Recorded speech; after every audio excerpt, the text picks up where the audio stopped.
Hi Queens, Sam here. I hope that you're doing amazing. I was watching Linda's video. If you don't know her, her channel is Tokende Travel. She just had a video recently that is called Do This First, How to Move Abroad and Leave America in 2025. As you guys know, I do not live in the US, I live in Canada. However, I'm also looking forward to moving abroad in the next few years. In her video, she shares few nuggets of things that honestly we need to do first if we are considering moving abroad. And so I'm not going to spoil it for you. I'm going to put a link to her video in the description of my video here. But the first thing that she shared in her video was to know your why. And I like it resonated so well with me, and I think it's so important, not only for moving abroad or leaving the country that we actually living in, but for anything really that we do in life. So I wanted to change a little bit the topic of my videos because as I promise to you guys, I will be also talking about, my journey as a single mother by choice on the channel this year, but also my lifestyle. And I do believe that moving abroad will be part of my lifestyle because I enjoy traveling, and eventually I would like to actually move abroad.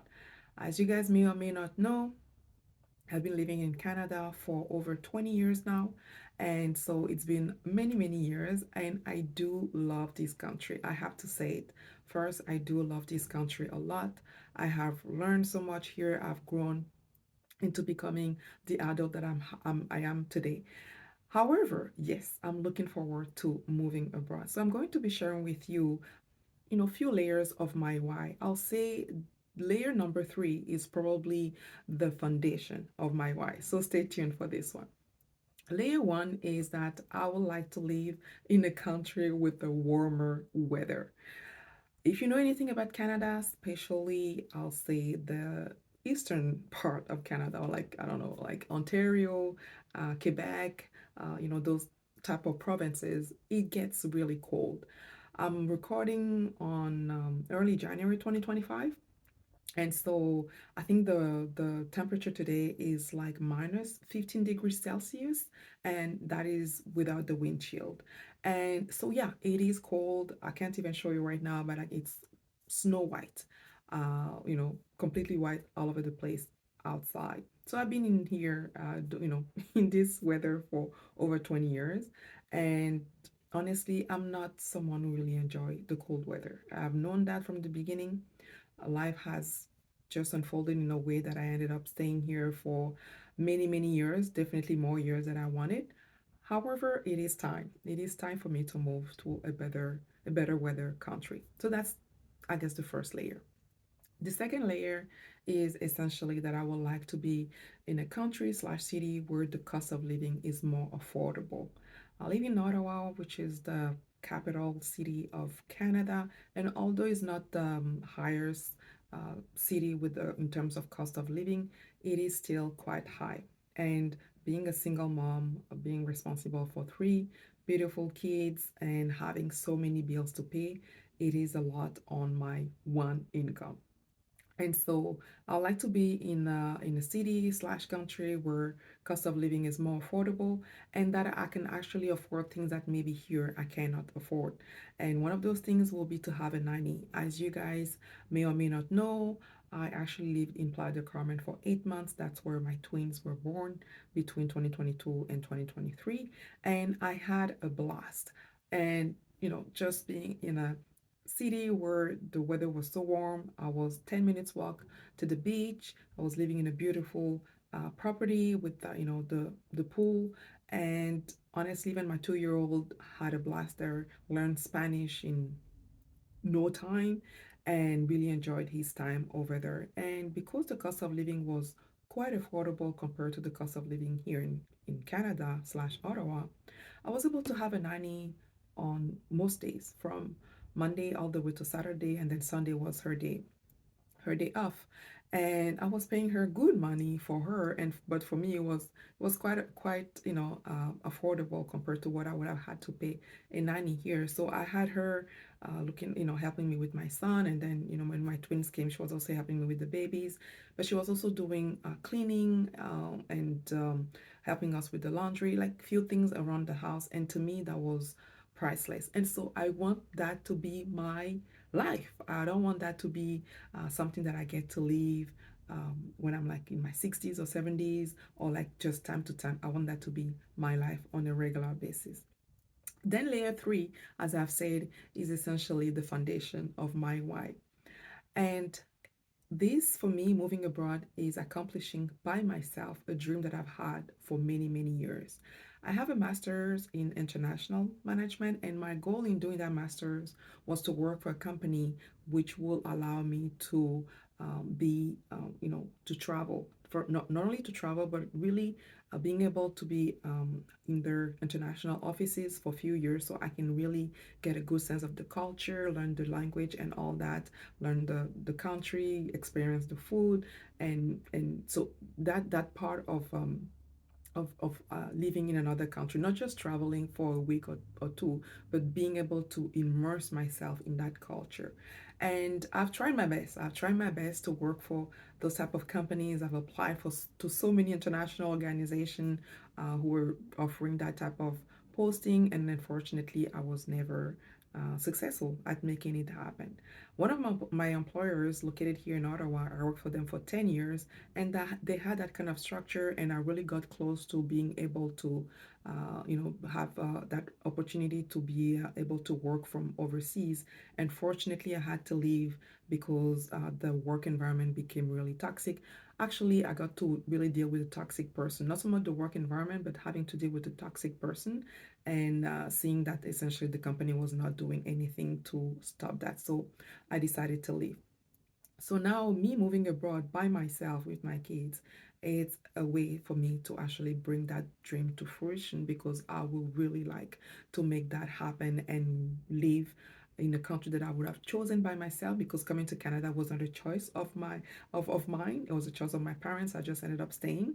But I'm really choosing the country that I would like to live in as my next country of residence, and being able to achieve that dream by myself. So that's really big for me. It's a huge part of my why I would like to move abroad from Canada.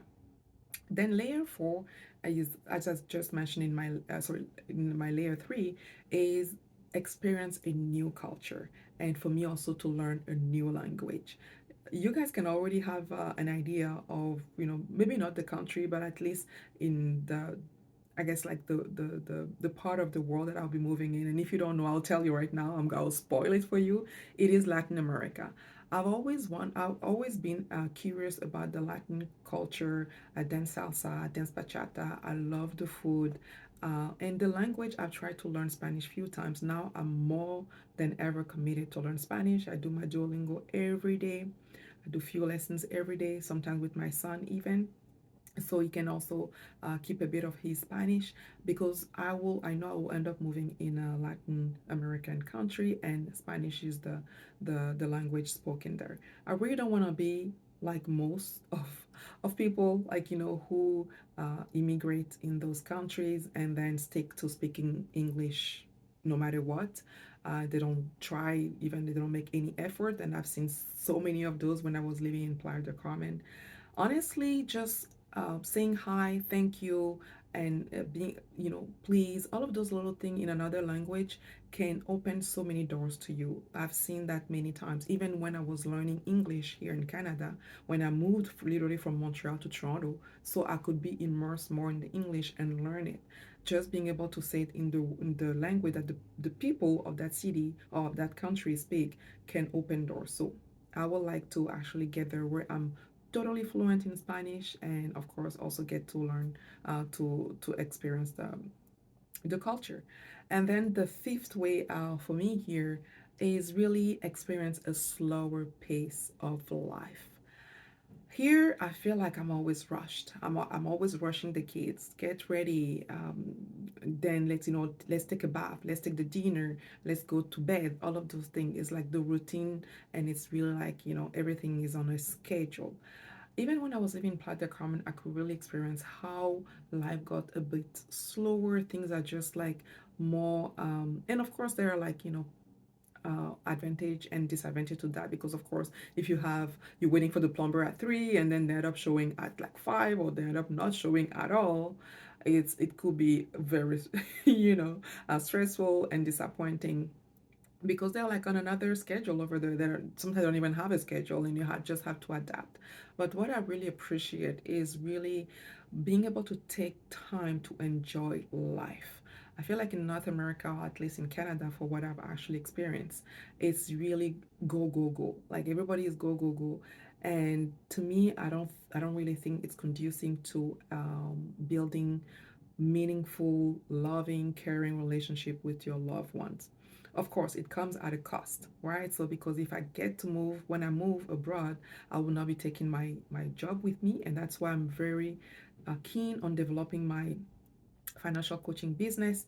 As you guys may have heard, I do coach Black women on how to build wealth, and doing that through investing. So if this is something that you're considering, essentially, building wealth and getting into it in the stock market, or how to essentially structure your portfolio so it actually helping you to reach your goals, make sure to schedule your session with me. My calendar link is in the description below this video, and I'll be more than happy to hop on a call with you and help you do just that. So that's that. So those are, in a nutshell, I guess, like the 5 layers of my why when it comes to moving abroad. And I'll be curious if you're watching this video, and if moving abroad is something that you have in your plans. Can you tell me your why?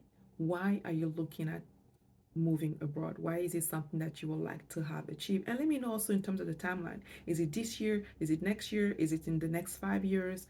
I think the most important is if you can have a good idea of your timeline, that will help you prepare for it, right? So it's not just like something that may or may not happen. You already have a timeline in mind, and that can be really helpful to actually prepare to making it happen. So there you have it. Thank you so much for watching my video. Make sure to give me a like, and also subscribe to the channel if you haven't done so just yet. I share anything about personal finances here, also about my journey of being a single mother by choice, and I would like to share also more about my lifestyle. So those are the kind of like those two life topics are the one that I would like to share more about this year. So if any of those topics are of interest to you, make sure to hit the subscribe button, and you'll be the first one to be notified when I actually publish my next video. Thank you so much for watching again, and until next time, keep on building wealth. Bye bye.